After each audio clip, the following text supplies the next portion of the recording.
आदिवासियों पर औपनिवेशिक शासन का असर। आदिवासी मुखियाओं का क्या हुआ? अंग्रेजों के आगमन से पहले आदिवासी मुखियाओं के पास आर्थिक शक्ति होती थी और अपने क्षेत्रों को प्रशासित करने और नियंत्रित करने का अधिकार होता था।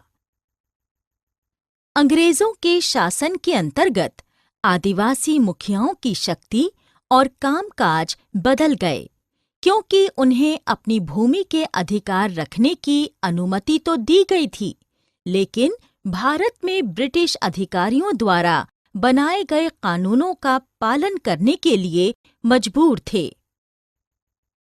घुमंतू या झूम खेती करने वालों का क्या हुआ? अंग्रेजों को घुमंतू खेती करने वालों से परेशानी थी।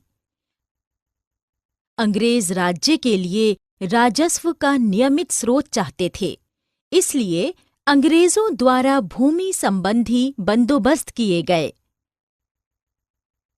झूम खेती करने वालों को बसाने का अंग्रेजों का प्रयास सफल नहीं रहा। व्यापक विरोध का सामना करने के बाद अंग्रेजों ने झूम खेती करने वालों को जंगल के कुछ भागों में झूम खेती करने का अधिकार अनुमत कर दिया।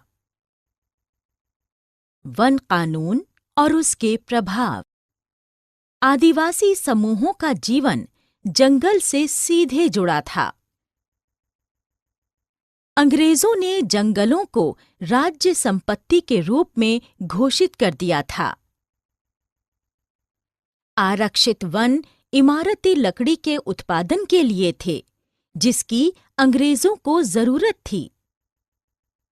आरक्षित वनों में लोगों को मुक्त रूप से घूमने या झूम खेती करने की अनुमति नहीं थी। कई आदिवासी समूहों ने इन औपनिवेशिक वन कानूनों के विरुद्ध प्रतिक्रिया व्यक्त की और खुला विद्रोह किया।